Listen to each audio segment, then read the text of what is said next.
La hora de la verdad, para pensar y analizar las noticias de Colombia y el mundo. La hora de la verdad, en la red de Radio Red RCN, con Fernando Londoño Hoyos.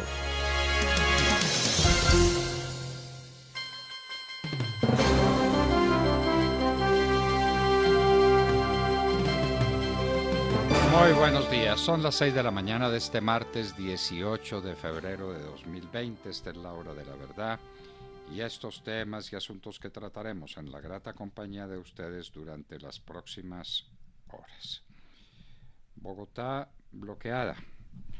Este tema del transporte y del envejecimiento enorme del parque automotor no ha sido tratado con juicio, lo queremos tratar con juicio. ¿Cómo es que hay camiones de 30, de 40 años, volquetas de la misma edad? ¿Qué pasa con la chatarrización? ¿Qué pasó con esos planes? ¿Qué pasó con esos programas? No se debe bloquear una ciudad, ni se debe apelar a esos sistemas de protesta. Pero la verdad es que el tema sí merece un análisis profundo. Dijo Carlos Caballero Argáez en un excelente artículo en el diario El Tiempo que estaban haciendo magia con el déficit fiscal y que la situación fiscal del país era muy grave. Y ahora tenemos que hablar del déficit en la balanza comercial y el déficit en cuenta corriente. Hablaremos con el profesor Luis Guillermo Vélez desde Medellín. El Tiempo pide reglamentación de la sentencia de la Corte Constitucional sobre aborto de parte del Congreso. Bien le valdría al Tiempo tener un abogado de cabecera que le dijera al editorialista que las leyes no reglamentan las sentencias, que los decretos reglamentarios los dicta el presidente de la República en desarrollo de sus funciones y que él reglamenta las leyes, que las sentencias no se reglamentan. Y mucho menos esta sentencia, seguimos a la espera de lo que diga la Corte Constitucional sobre aborto. A propósito, les recomendamos a ustedes una excelente intervención en el Congreso de los Estados Unidos contra Planned Parenthood, una entidad que se ha dedicado, debe ser de Soros, no lo juro, pero debe ser de Soros, que tiene gran apoyo de recursos de parte del gobierno de los Estados Unidos dedicado a abortar niños y los asesinan de la manera más cruel. Este parlamentario que hace el debate, extraordinario expositor James Langsford, cuenta cómo es el aborto y después cómo esta firma Planned Parenthood vende los restos de los niños, los vende para efectos muy científicos. Ahí sí son restos humanos. Mientras están en el vientre materno, los niños no son seres humanos. ¡Qué horror, por Dios! ¿Alguna noticia sobre la aspersión con glifosato? ¿La han oído ustedes? ¿El departamento del Magdalena puede importar cubanos? Se pregunta la gente, ¿para que ayuden? Rafael Nieto Loaiza dio una excelente respuesta. Tendremos que hablar con él, esto es el colmo. El doctor Nieto Loaiza recuerda que las relaciones internacionales las manejan el presidente de la República y el canciller. Nosotros importando cubanos para que ayuden. Sabemos para qué los importan, ¿no es cierto? Para que hagan la revolución y para que nos conduzcan a otra Venezuela, que fue lo que hicieron allá. Ayer se vivió en los Estados Unidos el President's Day, día festivo en recuerdo de los presidentes de los Estados Unidos. Acciones violentas en Cúcuta, el carro que estalló lleno de explosivos al lado de un retén militar en el Cauca merece ser analizado con juicio y sobre todo que no nos cuenten cuentos chinos, que para eso no estamos. Ese carro llevaba una cantidad grande de explosivos con un fin terrorista evidente. La vía alterna a La Calera la van a construir ahora. El alcalde Peñalosa no la construyó. Esto es absolutamente indispensable. Es la salida de Bogotá a La Calera, al Valle del Sopó, a toda esa región riquísima. Pues al señor alcalde saliente no le dio la gana construirla y la va a construir la alcaldesa Claudia López. Hoy en los Estados Unidos empieza el juicio a Weinstein. ¿Recuerda el del Me Too? El que sacudió a Hollywood con algo que yo lo sabía hace por lo menos 40 años, que muchacha que quería sobresalir en Hollywood se tenía que acostar con todos los productores y con todos los que mandaban allá, y que eso era sabido por todos y que no tenía duda ninguna. Bueno, pues ahora juzgarán a Weinstein. El veredicto del jurado puede ser hoy o cualquiera de estos días. ¿Cómo estuvo el San Valentín? Tendremos que preguntarle al señor presidente de Acolflores, Asocolflores. Fue un San Valentín promisorio como lo permiten las circunstancias. Un país en plena expansión como los Estados Unidos celebra el día de San Valentín, ojalá haya sido con muchas flores colombianas. El grupo talibán anuncia acuerdo de paz con los Estados Unidos y que el acuerdo lo firmarán a finales de febrero. Ojalá esta vez sea verdad. Bashar al-Assad se siente triunfador en Siria. Dice que los avances militares en el norte de Siria le han permitido doblegar definitivamente el grupo que le hacía oposición armada. Es obviamente un triunfo de Putin, que quiere restablecer el orgullo herido de la Rusia, que con la caída del muro de Berlín y con la liquidación de la Unión Soviética quedó en muy poca cosa. El coronavirus. Una noticia tranquilizadora relativamente, y es que el 80% de los 70.000 casos diagnosticados han sido leves. Parece, dicen algunos, que ya se llegó al pico y que la epidemia empieza a bajar. No hay que bajar la guardia. Mientras tanto, el gobierno chino destruye billetes que pueden ser un elemento transportador del virus. En Irán, Rouhani dice que no renunciará. Hay elecciones el próximo viernes. El feminicidio en México está a la orden del día. Ayer hablábamos de una manifestación muy grande de mujeres protestando contra el feminicidio y se llevaron a una niña de 7 años, la mataron a palo y la violaron. Dios mío, pero ¿en qué mundo estamos viviendo? Y Andrés Manuel López Obrador dice que la culpa es del capitalismo, del neoliberalismo. Le oímos una conferencia muy malita además con esa tesis. Lo que ha corrompido las conciencias, lo que ha dañado la mentalidad de los mexicanos, lo que los ha conducido a este desastre moral es el neoliberalismo. No es la droga, no, eso en absoluto. No es una corrupción viejísima, no. Todos los desastres en Pemex fueron por culpa del neoliberalismo. Ay, don AMLO, usted haciendo de San Francisco de Asís no lo hace bien. En Hong Kong roban papel higiénico por miedo al coronavirus. Se acabó el papel higiénico en Hong Kong, la gente está aterrada y está llena de papel higiénico esperando el coronavirus. La tormenta Dennis causó graves daños en la Gran Bretaña. Oiga, pues, habíamos tomado como un chiste que Arreaza, el canciller de Venezuela, hubiera ido a la Corte Penal Internacional a denunciar a los Estados Unidos como causantes del hambre, de la miseria, de la pobreza en que están los venezolanos. Recibieron la demanda.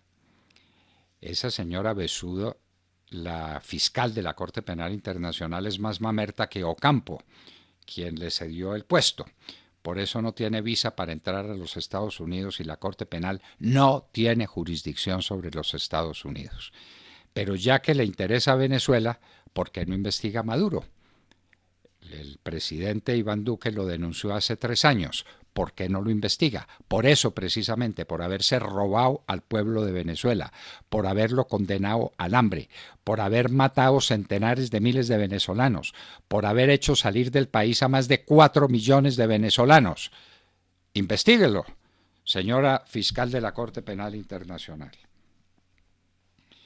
El banco HSBC, el gigante inglés, suprimirá 35.000 empleos en el mundo. Su último balance fue muy malo.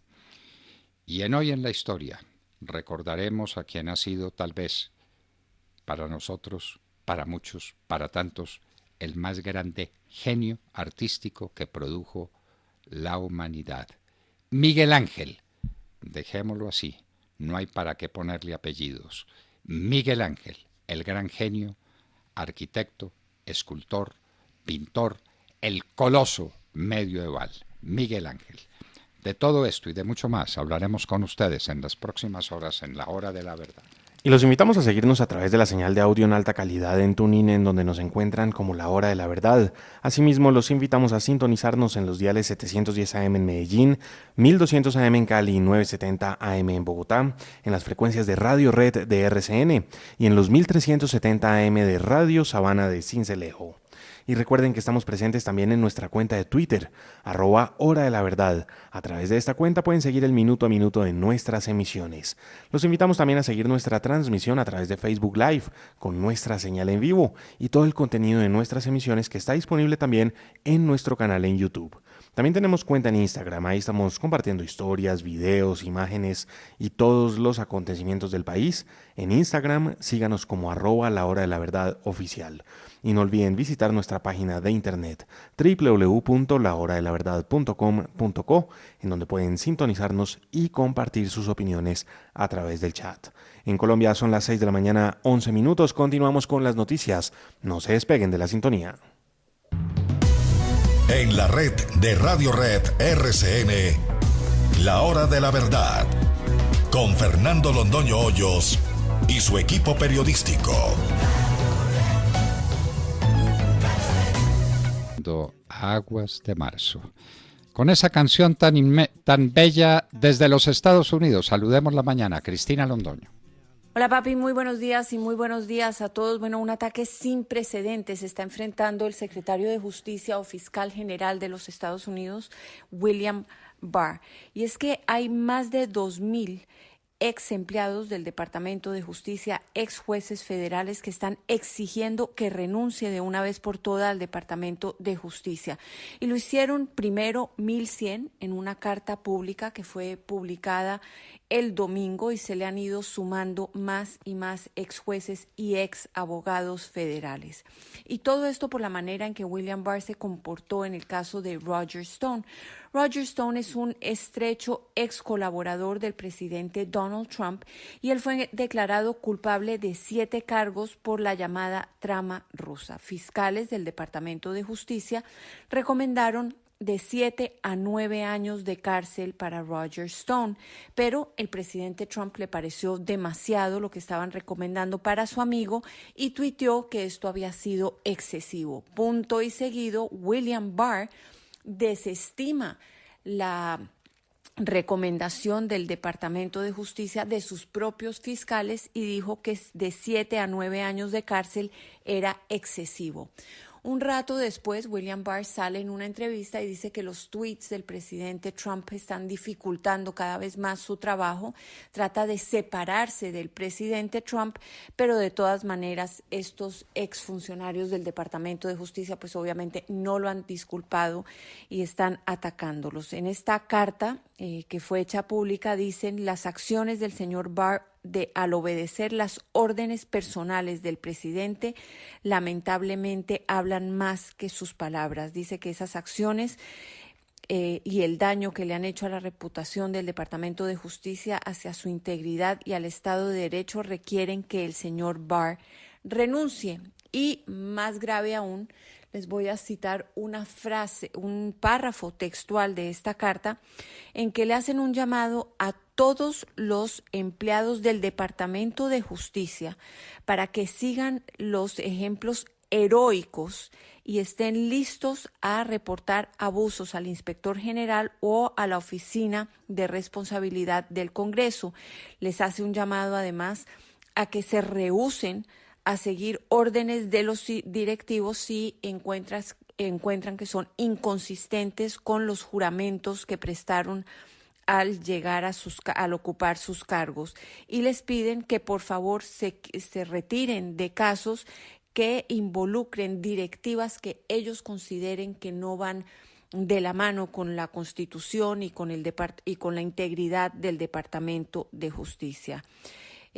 William Barr, bueno, como les dije, se trató de distanciar del presidente Trump. El presidente Trump y la Casa Blanca se supo que había dicho que no estaba molesto con su secretario de Justicia, pero hasta el momento se han mantenido en silencio sobre el contenido de esta carta. William Barr, miembros del Departamento de Justicia, se han negado a dar declaraciones sobre esta carta y sobre esta petición que cada vez es mayor. Empezó siendo de unas 1,000 ex empleados del departamento y ahora ya vamos en más de 2,000 que le exigen la renuncia, y aquí están incluidos también ex secretarios de justicia de administraciones tanto demócratas como republicanas. ¿Qué dicen analistas? Bueno, difícilmente se podría mantener en su cargo William Barr con esta rebelión externa, pero pues se espera también que el presidente Trump reitere que esta es nuevamente un ataque sin precedentes contra su gobierno en un caso totalmente injusto. La sentencia o la audiencia para sentenciar a Roger Stone es este próximo jueves. Vamos a ver lo que decide el juez en el caso. El juez no tiene que seguir las recomendaciones de los fiscales y el presidente Trump ya ha arremetido contra ese juez porque en el pasado pues no lo ha considerado amigo de las causas del gobierno. Vamos a ver qué pasa. Es lo que tengo por el momento. Ahora regreso contigo al estudio, papi. Que tengas muy buenos días y muy buenos días a todos. Bueno, allá los jueces parece que se mantienen firmes en el cumplimiento de sus deberes. Allá. Sergio Gel. Doctor Londoño, muy buenos días para usted, para todos nuestros oyentes. Abrimos la mañana concentrados en el orden público del país que intenta ser revertido por el accionar terrorista del ELN, el EPL y las FARC, a pesar de que ayer a las 6 de la mañana terminó el denominado paro armado que había decretado el ELN. El terrorismo en las últimas 24 horas ha golpeado fuertemente en distintos departamentos del país, empezando por norte de Santander, en donde fueron incinerados 4 vehículos en la región del Catatumbo. Allí el terrorismo atacó a gente humilde, gente trabajadora, como este campesino mayor que escucharemos a continuación, que transportaba una carga de panela en un vehículo de un familiar que también fue incinerado. El relato es perfectamente desgarrador. Escuchen ustedes. Se llena uno de ira, de la sangre, porque usted sabe que para yo ver de esta manera, así como yo la estoy viendo, estoy vuelto mierda. No tenemos un gobierno que nos ayude. Aquí estamos, el sobrino con el carro quemado y yo con la panela acabada, con 150 k de panela. Eso es lo que yo me da rabia, que el trabajo de los campesinos no vale una mierda. Estamos vueltos en el Catatumbo por medio de la violencia. Pues ese es el testimonio desgarrador de este campesino que transportaba sus panelas en la camioneta de un sobrino, la cual fue incinerada.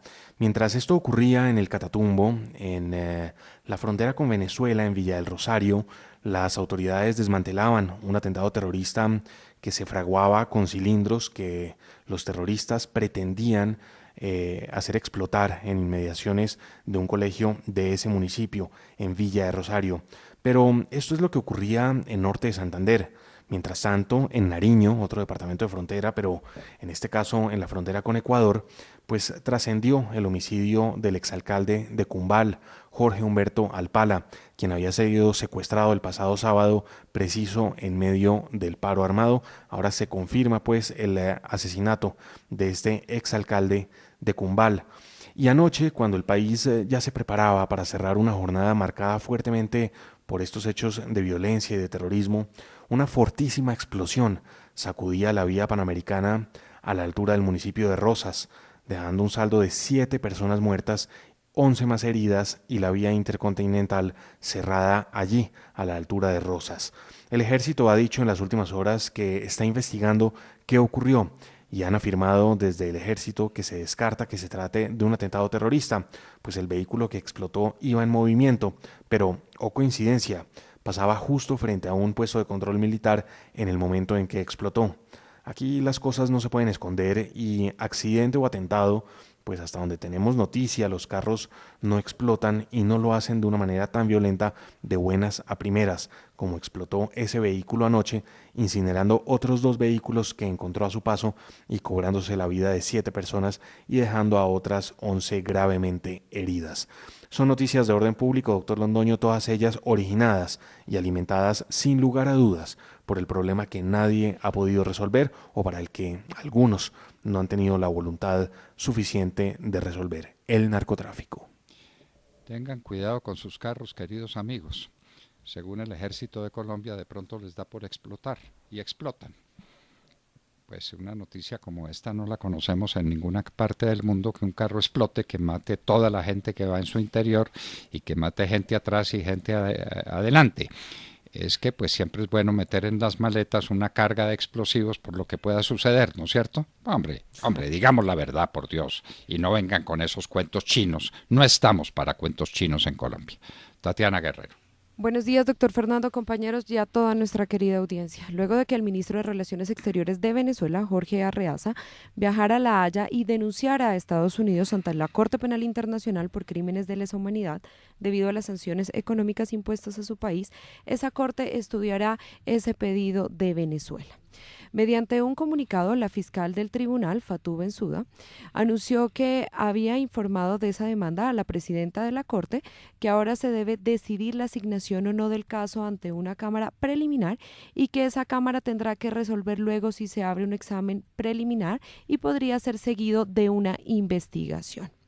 Para la descarada tiranía venezolana, las sanciones de Estados Unidos tienen como víctima fundamental a la población venezolana que ha muerto, que ha sufrido enfermedad y obstáculos para su alimentación. Cabe recordar que según expertos esta denuncia no tendría ningún tipo de efecto, pues Estados Unidos no reconoce la jurisdicción de la Corte Penal Internacional, pero sí es una acción simbólica por parte del régimen y también lo hacen por temor a una eventual acción o represalia por parte de los Estados Unidos.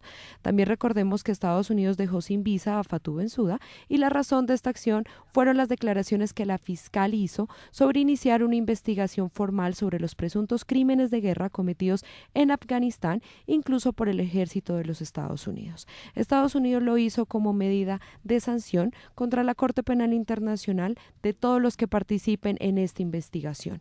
También debemos recordar que el actual presidente de Colombia, Iván Duque, hizo una denuncia ante la Corte Penal Internacional en contra de Venezuela por presuntos delitos como tortura, asesinato, demanda que hasta el momento ni siquiera se han pronunciado y tampoco han dicho si van a iniciar también una investigación. La tiranía de Venezuela, como siempre, lavándose las manos, haciendo de las suyas, y ahora parece que tiene de cómplice a la Corte Penal Internacional.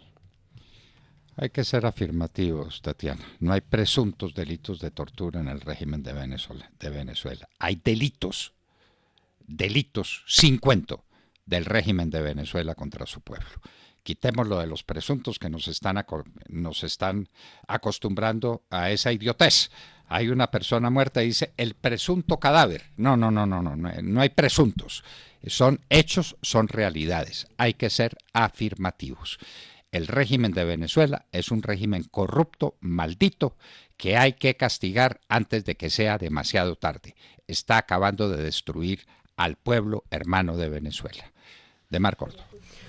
Doctor Fernando, compañeros de la mesa, oyentes de la Hora de la Verdad, muy buenos días. En la noche de ayer el gobierno del presidente Iván Duque cerró el taller que llamaron de revisión estratégica que se realizó en la hacienda Hato Grande y que contó con la presencia de los ministros, secretarios y directores de departamentos administrativos para analizar los retos y estrategias de cara a este 2020.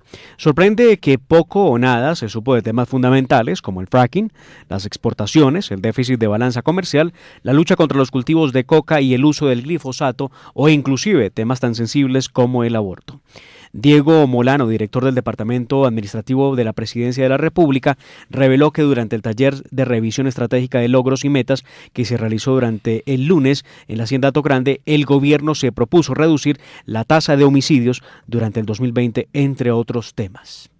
En el caso de legalidad hoy hubo una discusión y particularmente cómo se iba a hacer énfasis de la presencia de los municipios en donde llegue la presencia militar, con la presencia de las fuerzas militares y policía, con un acompañamiento social, sobre todo en aquellos municipios que hoy tienen mayor concentración de cultivos ilícitos. En el tema de equidad, la discusión ha estado particularmente señalada en cómo se implementa a lo largo de finales de primer semestre de la devolución del IVA a las familias más vulnerables de Colombia. De acuerdo con Molano, el presidente nuevamente ha señalado, y eso es parte de la discusión con el ministro de Comercio, con el ministro de Agricultura, con el nuevo ministro de Trabajo designado, la manera de lograr potenciar el crecimiento económico de 3.3%, que es un crecimiento, dijeron ellos en la reunión, excepcional en América Latina, el más alto en los últimos 5 años, para dar un gran énfasis a la generación de empleo.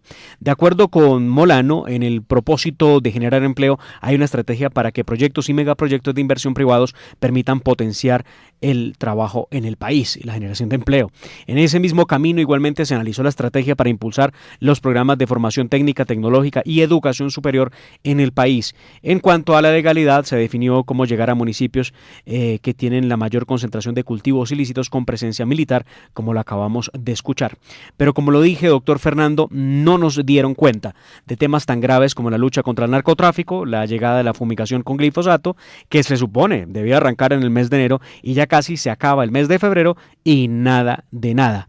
No se dijo nada tampoco de la balanza comercial, pero sí quedó tiempo para hacer comparaciones con países que están en desgracia como Venezuela o Argentina, si es que estamos hablando de crecimiento económico. Sin duda, desde la hora de la verdad consideramos que el tema de los temas tiene que ver con balanza comercial, con exportaciones y lucha contra el narcotráfico. Esos son, pero no sabemos qué piensa igual el gobierno del presidente Iván Duque. Y el fracking, ¿no? Y el fracking, sí señor. Porque si no hacemos fracking vamos a quedar pidiendo limosna, pero ya no sabemos a quién. ¿A quién le pediremos limosna? Tata Castro. Muy buenos días a todos. Egan Bernal ganó el premio Logué Lagu al deportista revelación de 2019. La ceremonia que entrega estos premios, considerados los Oscars del deporte, fue realizada ayer lunes en Berlín, Alemania. El colombiano se impuso en la categoría de mejor deportista revelación de 2019 a las tenistas Bianca Andreescu de Canadá, quien ganó el Abierto de los Estados Unidos, y a Coco Gauff de Estados Unidos, la jugadora más joven que se clasificó al cuadro principal de Wimbledon con solo 15 años, ganándole en primera ronda precisamente a Venus y alcanzando la tercera ronda. También venció a la selección de rugby de Japón, al boxeador estadounidense Andy Ruiz y a la nadadora Regan Smith, también de Estados Unidos. El triunfo de Egan en el Tour de Francia 2019, convirtiéndose en el primer latinoamericano en ganarlo y en el más joven, en 110 años, fueron más que suficientes para elegirlo como el ganador de este galardón que concede la Academia Lagu World Sport cada año a los mejores deportistas del mundo. Egan es el segundo colombiano que recibe este premio. Juan Pablo Montoya lo ganó en el año 2002, también como deportista revelación, y Nairo Quintana y James Rodríguez estuvieron nominados en 2014 y 2015 respectivamente. Ya para terminar, los ganadores en las otras categorías, no puedo dejar de mencionarlos. El premio a mejor deportista masculino lo compartieron Leo Messi y el corredor de Fórmula 1 Lewis Hamilton, y en la rama femenina, la gimnasta de Estados Unidos Simone Biles fue la ganadora. Más adelante en nuestra sección deportiva ampliaremos esta y otras noticias. Muchas gracias, Tata. Y vamos a seguir en nuestra ruta. Vamos a hablar de lo que esté pasando con el vetusto, con el envejecido, con el inepto, porque es inepto además, parque automotor de carga que tenemos en Colombia. Hay que rejuvenecerlo y para eso se hicieron unos planes que parecían bastante sensatos, los de la chatarrización. ¿Qué pasó? En un minuto estará con nosotros Oliverio Enrique García, presidente de la Asociación Nacional de Movilidad Sostenible. En un minuto.